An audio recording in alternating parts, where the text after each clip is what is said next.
Bien, buenas tardes. Una pregunta directa. ¿Cómo le haríamos para que el Tratado de Estambul, que habla de tortura, no nada más se quedara en que fuera el Estado con sus figuras institucionales, sino también en los casos en que a través de los paramilitares, sus golpeadores y testaferros afectan y le causan una violencia, sobre todo a los luchadores sociales? Otra pregunta: ¿cómo lograr que se abra el fuero militar precisamente cuando se cometen estos crímenes del fuero civil y del fuero federal? Simplemente se amparan y no es posible entonces enjuiciarlos. Comentario: nosotros sí sabemos de dónde vienen las órdenes. No vienen de Los Pinos, no vienen de Loma de Sotelo, vienen del Pentágono, de la Casa Blanca, de Bretton Woods, de Doha, de Forman Langley y de todos estos organismos financieros internacionales. Nosotros tendríamos que estar agrupados como pueblo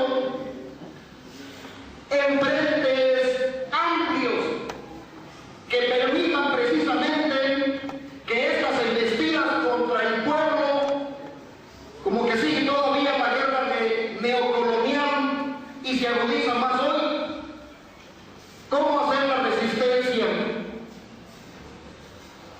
También no es posible que con la creación de estas comisiones, finalmente son apéndices de Estado, tanto la nacional como la de los gobiernos locales. ¿Cómo lograr que incluso las asociaciones civiles de derechos humanos, la Liga Mexicana de Derechos Humanos, que son más reales, que están más en defensa del pueblo, luego son hasta perseguidas?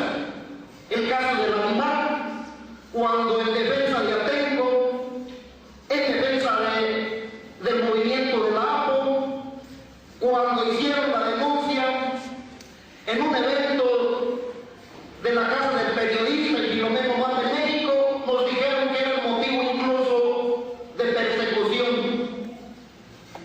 ¿Cómo lograr que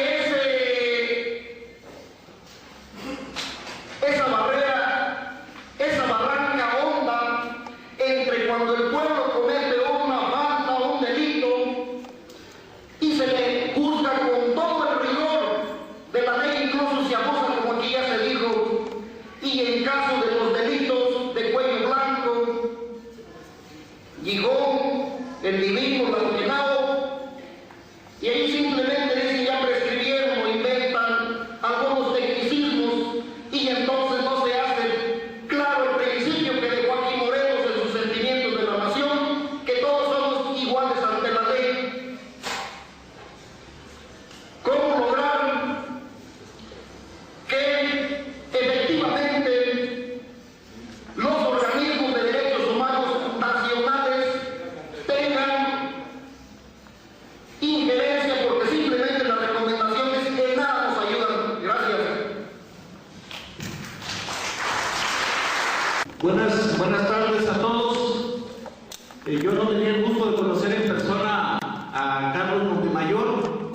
No me quise quedar con inquietud y pues aquí estoy presente. Venimos de una organización de lucha popular de Uruapan, pero mi pregunta concreta es que en estos tiempos nebulosos y de oscuridad es cuando surge la necesidad de la imaginación y de la creatividad. Cuando más oscura está la noche es cuando posiblemente la alborada vaya llegando poco a poco. Yo, mi inquietud muy personal es que yo creo que con esa pregunta que le puedo hacer aquí a Carlos Montemayor puede clarificar todo lo que se está tocando en este interesante tema. Desgraciadamente, como digo él, no son buenas noticias, pero a partir de ahí puede venir la alborada. ¿Por qué pusiste al título del libro Guerra en el Paraíso? O sea, paraíso y la guerra, pues como que suena medio contradictorio. Bueno, en la novela menciono recurrentemente una comunidad que se llama El Paraíso. Allí en El Paraíso es donde yo conocí al tío de Lucio Cabañas, el que estuvo acompañando a, bueno, no, que estuvo secuestrado junto con Rubén Figueroa y el sobrino de Rubén Figueroa. Cuando yo estuve ahí, estaba más allá de San Vicente.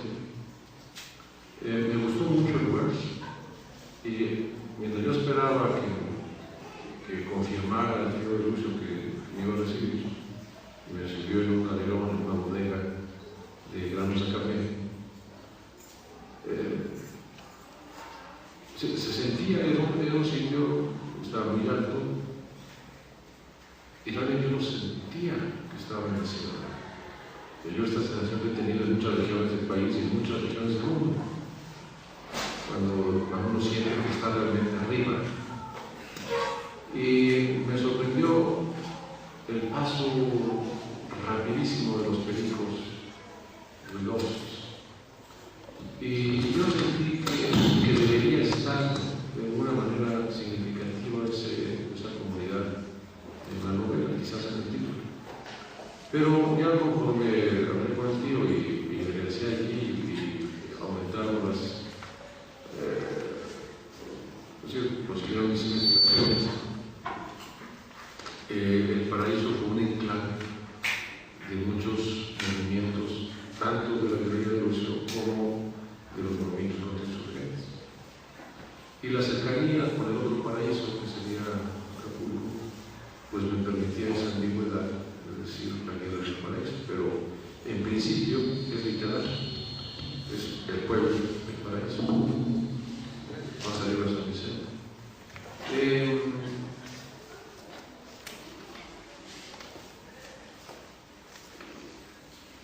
México cada vez tiene menos capacidad de Estado para modificar su propia condición política y económica.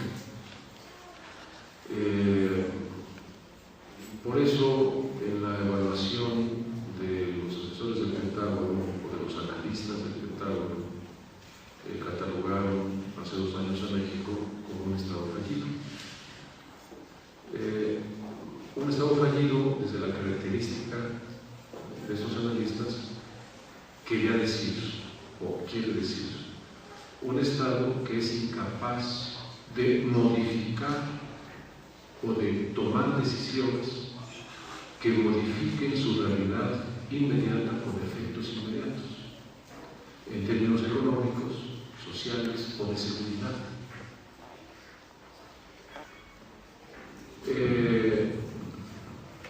En términos de Estado fallido, México no tiene capacidad de modificar, no tiene capacidad o no quiere tenerla, según la élite que ahora ocupa el poder, o detenta el poder, no tiene capacidad para hacer, por ejemplo, que los bancos paguen impuestos. Los bancos son los que más ganan en este país, dentro de la economía formal o llamada formal. Son los que más ganan y no pagan un solo impuesto, un solo centavo de impuesto. Todos sus rendimientos, todas sus ganancias se reciclan como impuestos diferidos, pero se reciclan como activos de los propios bancos.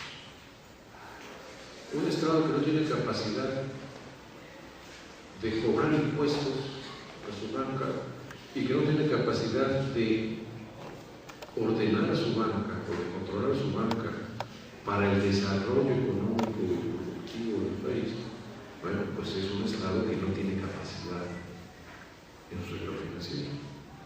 Y como no tiene capacidad, es un Estado fallido en ese sentido. Que el presidente Calderón diga, no es que estamos en un Estado fallido, es que no queremos cobrar